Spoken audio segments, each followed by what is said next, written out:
Ladies and gentlemen, welcome to the next half hour event. Our third speaker for today is Mr. Wong Heng Wai, the CEO of IJM Construction. Mr. Wong was appointed as the CEO on January 2023 and brings over 25 years of industry experience across design, project management, and strategic leadership. He began his career in 1996 and joined IJM in 2001, where he rose through the ranks, including roles as design engineer, project director, and chief operating officer. Mr. Wong holds a Bachelor of Civil Engineering degree from UKM and an MBA from University of Malaya. He is a registered professional engineer with the Board of Engineers Malaysia. In addition to his executive duties, he served on the board of several IGM subsidiaries. Please welcome Mr. Wong.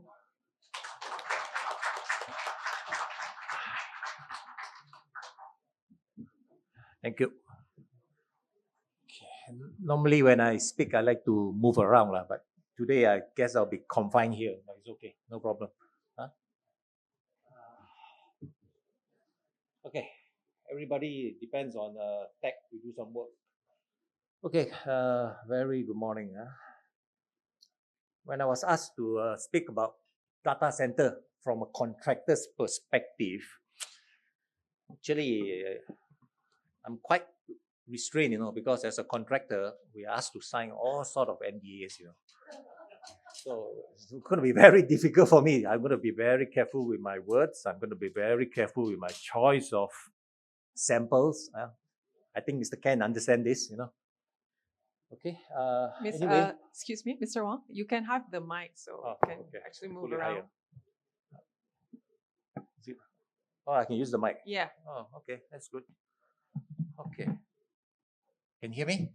Okay, can move around better. All right.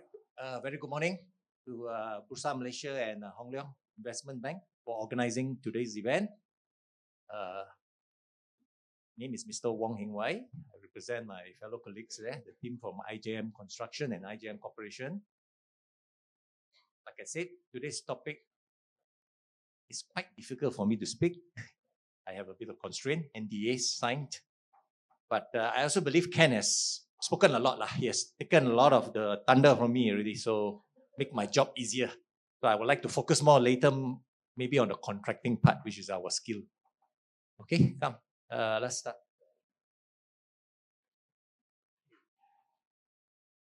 So the question asked was, what's next for this business? As a contractor, the last 2 years has been very crazy. You wouldn't believe the scale of procurement required, the speed. Tenders have to be completed in less than 2 weeks sometimes, and the client will quickly award to you with parameters uncertain. That was what we faced for the last 2 years. So what's next now? Everybody wants to know. Last 2 years were more on basic cloud data centers. And we have been engaging with some of the large tech players, and they have also given us some assurance that the story is still there, the business is still there, but it will be towards AI. Clients will be looking at building AI-based data centers in the future, which is good for us because AI data centers to a contractor, larger contracts, they are larger in size. Newer technologies will be adopted. Yes, we talk about water, we talk about power problem. Really, in Malaysia, we don't have a water catchment issue. What we have is distribution. That is our biggest problem. And most of these big data center players, they are well aware about this. As a matter of fact, some of these new AI PCs, they will come with new technologies, lesser dependency on quick cooling, use air cooling. Mr. Ken have said, don't use potable water, go for industrial water. In Singapore, they use their, what water they call it, a renewable water or something like that, which is basically a recycled water. So those are the new technologies that will come in play, and as a contractor, we have to embrace ourselves to handle all this. New chillers They come in, they won't use liquid cool, they will use more air cool. So AI will create opportunities, but we need to adapt quickly to the new methods. These are just some examples of the ready AI that are in the market. A-Trunk, Vintage, these are all AI-based investment in the market. Okay, as a contractor, very important for us to understand our client profile. It's very important. Currently, for data centers owners in the market, you have the enterprise. These are the own users. Bursa Malaysia is one of the first to actually build a data center. I don't know, correct me if I'm wrong. I think Bursa Malaysia they have their own data center in this building for their own use. Other examples are people like Bank Negara, Petronas. They all have their own very small data center within their premises. Of course, the one that's been very hot for the last 2 years were the co-locations. These are people that are built to rent. These are clients that basically build a data center, do it in phases, look for the end user to fit it up. And of course, the story that moves the numbers are the hyperscalers. And these are the big tech players, the CSP, the cloud service providers, people like Google, Amazon, Microsoft. Okay? So as a contractor, where do we like to position ourselves? Obviously, we will be at co-location and more at the hyperscale sector where the construction contract is more significant to us. Of course, as a contractor, very important, we want to know how these data centers are funded. That's very important. You have PE fund, private equity, and these are very common for co-location data centers, PE funded. Cost direct foreign investment. These are the big tech players in the hyperscale, people like Google, Amazon. These are all direct funded. Joint venture and partnership is quite a hybrid of direct foreign investment, where you have people like Google maybe teaming up with a developer, a data center, or you have large tech company from country A and country B combining to develop a data center. So we will see a combination of these three as our clientele.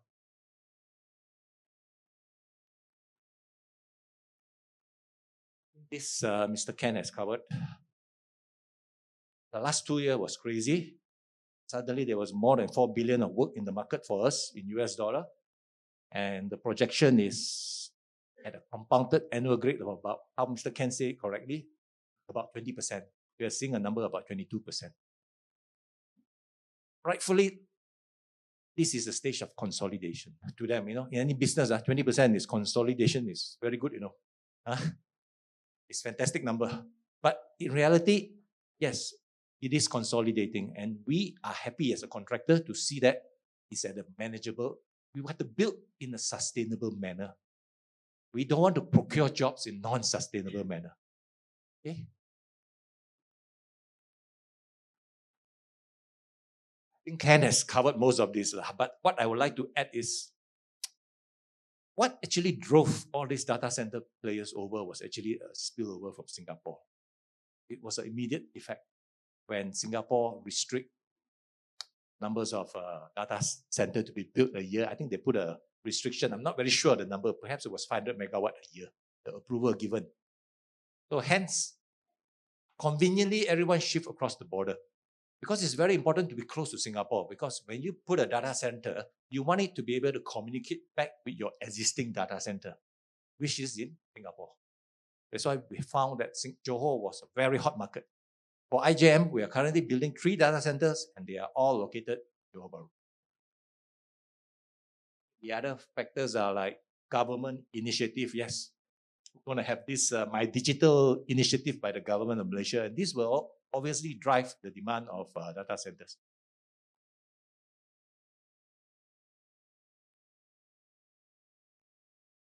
I think Mr. Ken has covered this. This was very detailed. Selangor has been an established hub for the longest time. Cyberjaya, you have many data centers there. It's very small, ranging from 5 megawatt, 10 or 12, or nothing big lah. But recently, yes, the bigger ones are coming. But whereas in Johor, yes, since after pandemic, all the data centers, there's a minimum, I think. Of course, the plan is to build 120 megawatt, but they will fit it out in stages over the years. You know, they have plans to build 200 megawatt, but not many will go 200 megawatt. You know, they will go in phases.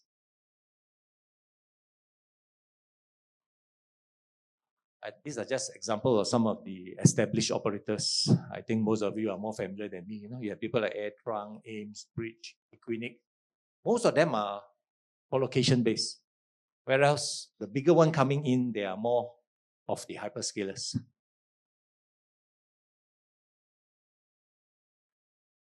So what's next for Malaysia? Ken has said it in my opening remark. The future data centers mostly will be AI driven type.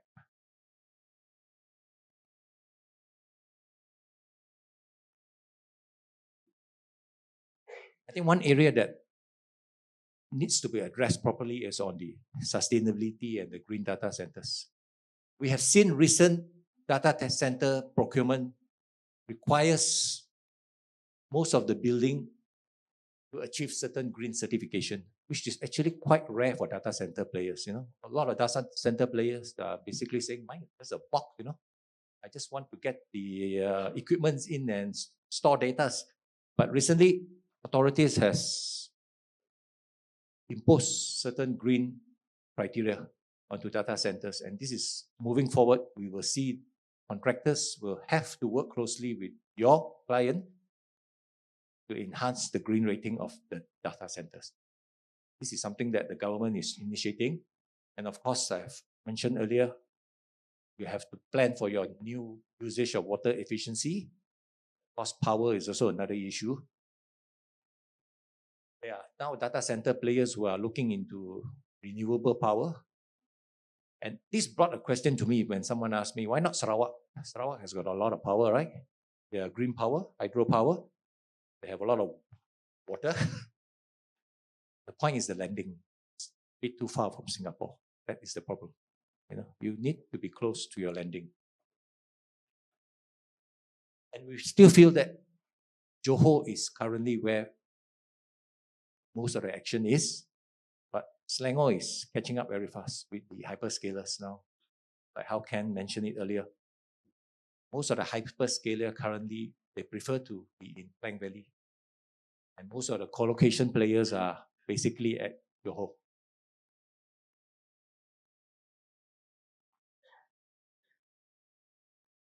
Okay.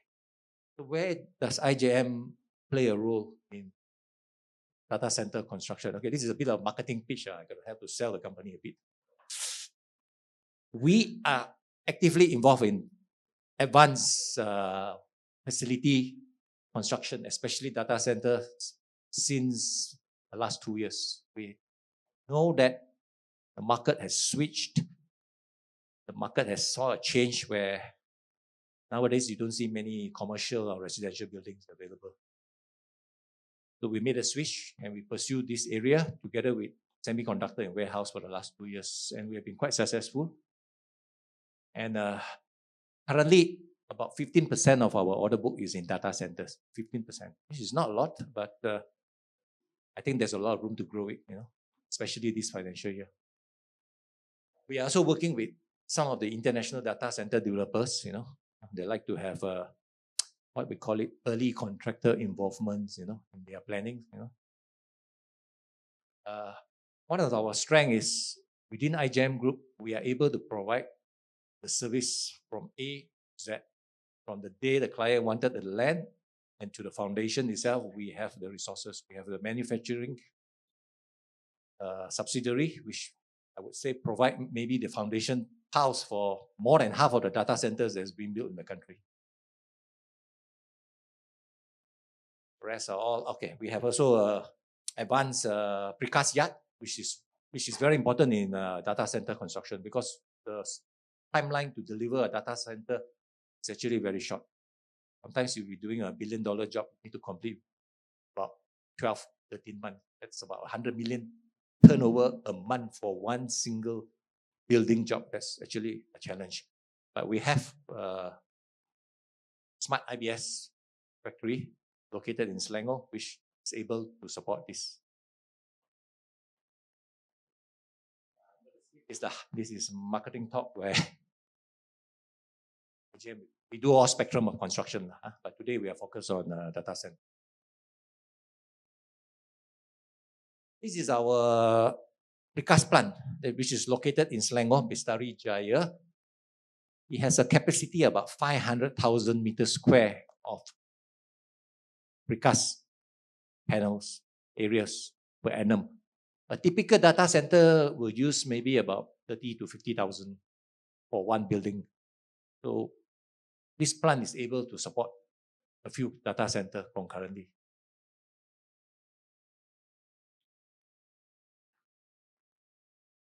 You can see this plant is able to produce every single component that's required for any building job, be it vertical elements, horizontals, or any customized precast element.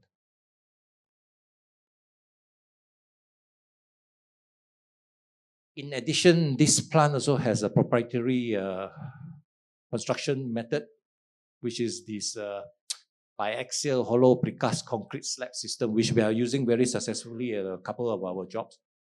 I think the biggest one, the one in the photo, is the ICIQ immigration building at Johor Bahru, the future immigration crossing to Singapore for the MRT, RTS.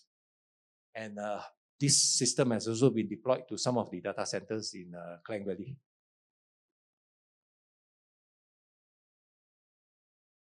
Some of the photos where basically some of the jobs that we have used IBS, semiconductor factories, Johor Bahru, Singapore, RTS link, data centers in Cyberjaya.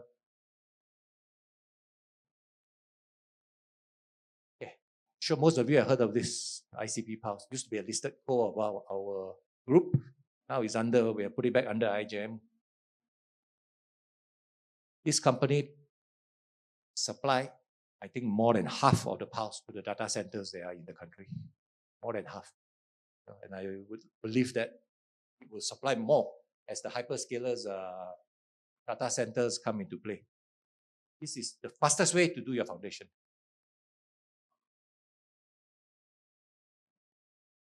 Okay. Currently, some of the data centers that we are doing, a small one, 10 megawatt in Nusan Jaya, Johor. It's a 14 months contract. I think we will complete in October already. This is a fully fit up. We are doing, including equipments and in addition to the basic building job.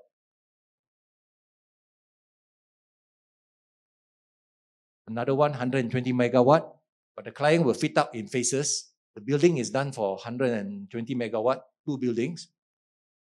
Fully precast. One building will take about 12 to 13 months to complete. That's why Mr. Ken said, where do we, as a contractor, how fast can you build? It has to go precast. These are all full 100% precast. The minute you finish your foundation, you take less than 3 months and the whole building will be completed. This is 2-story. I think it's about 60,000 meters square precast area for one building. The contract looks small, 508 million, because we are doing the civil, structural, and basic MEP and architectural. Basically, we are doing the core and shell. Well, the client is engaging a separate contractor to do the MEP fit up. Another data center we are doing, also in Johor. This is a full system, including fit out and MEP, 12 megawatt. This should be completed. This is about a 20 months contract because the client had a bit of time because they have to lay the cable all the way to the source. So they had a bit of time. So the building won't detect the completion. It's the connection to the power that will detect the completion. ICP Pulse, they are supplied to various data center projects.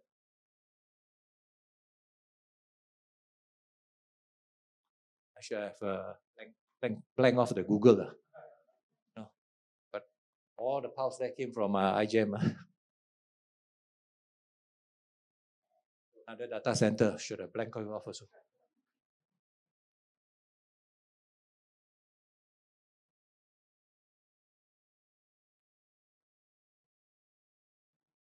Why select IJM? I think the number one most important for data center player is financially we are very strong. IJM as a group. This data center job, it's not easy for contractor. Can you imagine a contract that is 1.5 billion hyperscale? Okay, 1.5 billion. We completed in, let's say, 15 months, 16 months. Your certification, let's say, 60 days, sometimes 45 days. The amount of work you do in a month is going to be like, 150, 200 million? If you cannot finance that part of 200 million, you're going to struggle, to be honest. I don't know. Ken, do you agree with me? It's very fast, Volume of work you churn out. So that's why you need the big boys to do all this hyperscale, to be honest. Of course, some of our other strengths is our marketing pitch. Complete resource chain is very important. Must have an umbrella of suppliers which are close to you or preferably in-house. And we have that. The minute we get a data center job, we're able to deploy our PALs immediately. We are able to deploy our CSA work immediately. We are able to deploy our MEP work immediately. These are really fast-track jobs. That's why until today in town, only 3 big boys who are doing data center. 3 big boys. It's not easy. It's not an easy business. It's a total change of mindset in the construction approach. Our boys have to be working very closely with the clients, with the consultant, because you have to coordinate every single aspect of the work. It leaves almost no room for error, this kind of job. The client has got ready tenant, like how can they want a data center yesterday. Before they have a tenant, they will tell you have time. The minute they sign already, they tell you, I want a data center. And they are also willing sometimes to pay you acceleration. This is how it works in this business. But you must deliver. And I'm proud to say so far we are on track to deliver our first 2 is going to complete soon. And we are looking forward. Somebody will ask probably from the floor, or you ask, are there any coming market soon? Perhaps in the next quarter, we will see some positive news flow. A lot of procurement have been happening for the past 6 months. Yes, client might have slowing down a little bit, perhaps because they want to get it correct this time. They want to get it more accurate. The last 2 years was very rushed. Get the contractor on board first. Drawings are not completed. Never mind, get the contractor on board first and we will go along. But now we see things are consolidating. It's better for it. I think I want to end it quickly. IJM side, we are looking forward to secure more hyperscaler facilities. These are the ones that will create excitement for everyone, the hyperscalers. And there are opportunities in this area as we move towards AI 2.0. I think that's all. Keep it short. Thank you. We will now open the floor for Q&A session. If you have any questions, please raise up your hand so we can pass you the mic.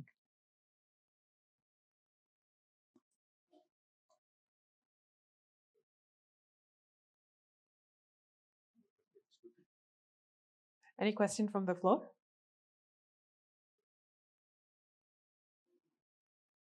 Morning, Mr. Wong. Thank you for the presentation.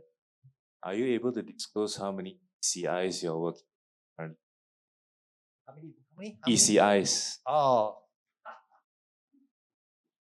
NDA, very difficult to tell. Currently, we are working, Ingan, correct me if I'm wrong. Hyperscaler 4. 3 in Johor. 3 in Klang Valley, 1 in Johor. Hyperscaler. Hyperscaler means they are huge. Co-location, we've been awarded 1 in January this year. I think we have not been working on co-location now. It's more on hyperscaler. Have I answered you? Have I answered you? Hi, I'm just curious because you mentioned that the data centers all has to be co-located nearby their landing data centers, which is in Singapore, right? But why are they considering Slang, or which is further up north away, like Bestari Jaya? And another question is there any agreements that you sign within the provision that the suppliers will pass through the costs to the main contractor? Thank you. Your first question, Johor was an immediate solution to Singapore. Once Singapore has put a restriction to the amount of data center that can be developed, so naturally Johor has the perfect location. Klang Valley has always seen data center being built, co-location, mainly for the business user within Klang Valley. And that will continue to grow, but they are not big one. Unless we are seeing now the new one, which are the hyperscalers. But the hyperscalers, they are building for their own consumption. So it's a different game. So Klang Valley, to be honest, the data center, from what we have seen, is already there before even Johor built the first data center. They're just smaller ones. For business user within Klang Valley. Naturally, because all your banks, all your finance center, they're all in Klang Valley. And they need to outsource sometimes cloud services. Okay? Your second question is talking about passing the cost in terms of what, escalation or SST? SST to a contractor, to be honest, is a nightmare. It's a nightmare. But until today, we are still waiting clarity from the Ministry of Finance on what is reviewable, what is non-reviewable contract. That is very key. You have to know whether your contract is reviewable or non-reviewable. There's a grace period for it. It's a transition period for it. Well, the tax will come, but I believe for the first 12 months, most contractor and employer would be able to exercise this transition grace period to minimize the impact. As for passing the cost between supplier, from B2B is exempted. Business to business is exempted. So your subcontractor, it's not like GST where your subcontractor will claim you and then you go and claim your employer and get back your input tax. But for SST, it's only at the first level, between the main contractor to the employer. Did I answer your question? Probably we can take one last question if there's any. If there's no further question, on behalf of Hong Leong Investment Bank and Bursa, I would like to thank Mr. Wong for sharing his insight with us today. Thank you. Now, I would like to invite Encik Wan Khairuddin, Senior Vice President and Head of Institutional Sales at Hong Leong Investment Bank, to present our token of appreciation to Mr. Wong.